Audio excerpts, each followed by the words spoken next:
The Hyrox Trap, or the Hyrox Training Trap. 27! It's a trap! What is it? How can I avoid it? And what are the consequences of falling into it?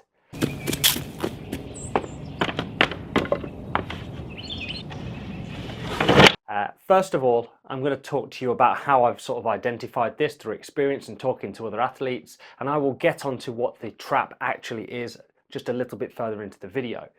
Now, like a lot of athletes that take part in Hyrox, I have come from a sport already. It was running for me, but for you it could be literally anything, whether it be cycling, swimming, even rowing. A lot of people have these pursuits and these passions that predate Hyrox. For me, I was in a road running club. Roads? Where we're going, we don't need roads. Now, I've always been interested in running, but being part of a club just helped motivate me. It pushed me to be more competitive. I was able to take part in road running league races, cross countries, and it helped build my fitness and my confidence, and it was a massive part of my life and still is. And it's one of the stepping stones that led me towards Hyrox in the first place. When you're in one of these sort of clubs and surrounded by people that are like-minded, it's very easy to be influenced further at a very personal level. And so you just want to try different things with the fitness that you've acquired through running. For me, that meant going on sort of obstacle course races, competitive obstacle course races, and longer adventure sort of ultra runs as well. This is what it's all about. Tell me why anyone wouldn't want to do this. So my first Hyrox was at Manchester in the 21-22 season.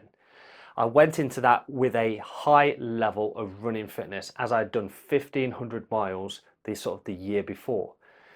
I went into it with a high level of confidence. I thought my fitness is through the roof at the moment. This fitness test, this fitness competition, I will obviously do well at it. So I turned up at Manchester. I'm there on the start line. The start buzzer goes and we're off. And my first kilometre was 3 minutes 30, right? By Hyrox standards, that's pretty swift. However, by the time I got to the sleds, I was gassed and struggling. And by the time I got to the end, my arse was hanging out. I laid down on that stage at the end and I was completely humbled by the experience. So in the gap between my first event and my second event, I started to train more in the gym. Now, as a guy in his mid-40s with 2 kids, full-time job, etc., I only have a finite amount of time that I can train. Now, in order to facilitate more time in the gym, it meant giving up the time that I was running. That meant missing club nights and races and things of that nature, so I could spend more time practicing the various disciplines, working on my strength work and the various things that you do in the gym. So with a reduction in miles, and it was a significant reduction, I went from a 1,500 mile year to a 750 mile year, literally halved it. I had to become smarter with my running. Now, I was running less miles, but I was getting stronger and leaner. This actually meant that my running improved temporarily, and for that entire year I was noticing an increase in my times for the races and the park runs and things of that nature that I was running, and my times all came down. My 5k was sub 18 minutes for the first time ever, and all of my times became sort of personal best that year, right up to the half marathon distance.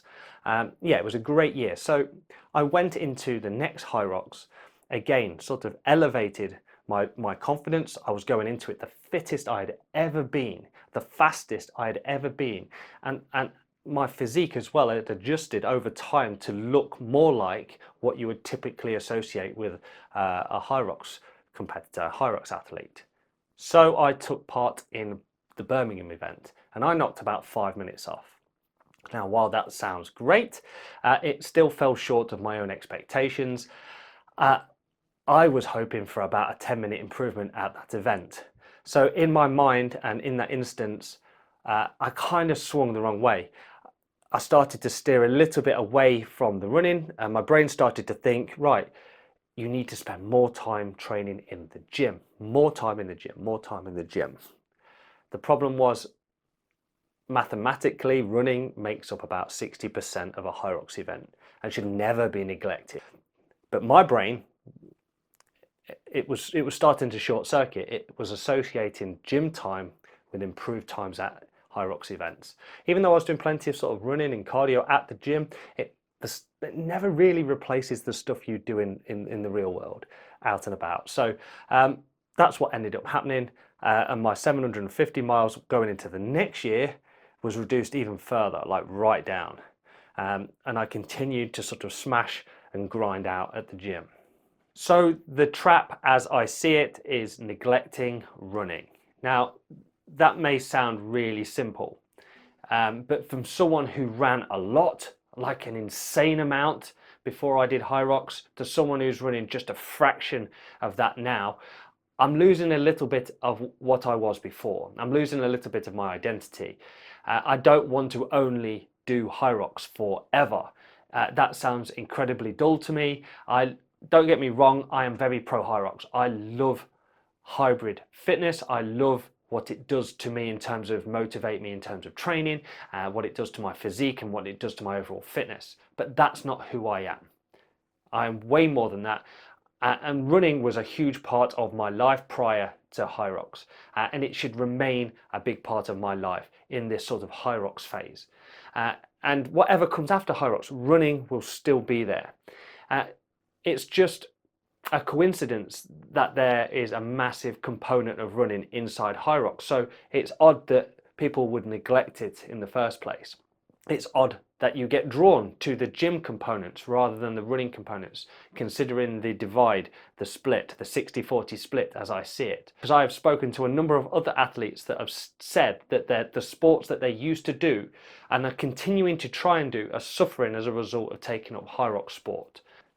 So that is the trap, and prioritizing gym work, station work, and stuff of that nature over running, letting your running suffer as a result, and ultimately focusing too much on, say, microscopic form adjustments and enhancements and tip videos and all the little things that you sort of digest through social media and stuff like that. The stuff that really doesn't make that much difference. Concentrate on that 60%.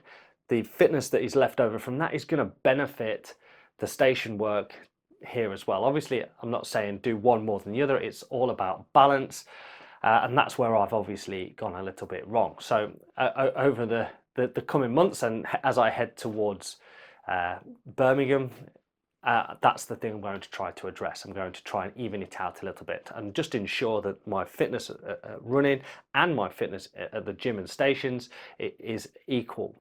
So I have just one more event in this Hyrox season, which is London Olympia. I'm going into that as a doubles pro with my friend James, and I'm very much looking forward to it. It's going to be an absolute blast.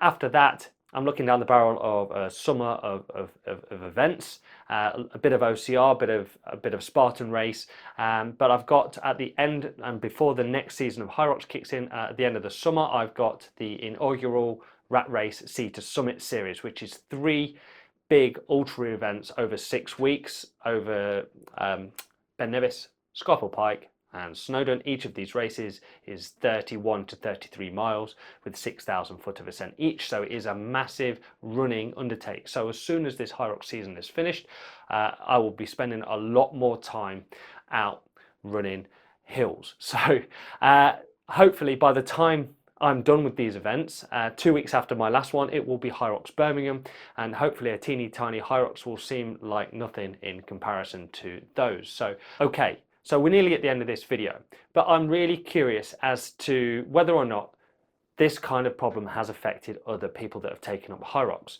Have you had a sport that you really enjoyed, that you pursued with passion, and you did regularly and you became proficient and great at, but have since taken up Hyrox and that's sort of taken a back burner as a result of your training towards this new sport? Have you maybe conversely been able to keep up that level of training in that sport as well as Hyrox, or maybe you've sacked it off completely and Hyrox is all you think about all day and all night. I'm just really interested to how other people have coped with it. So please drop some comments down below as to what sport you transitioned from and have you kept it up, etc. I'd be really interested to hear. Right, thank you very much for watching. Please give the channel a subscribe and I will see you in my next video soon. All right, Mart out.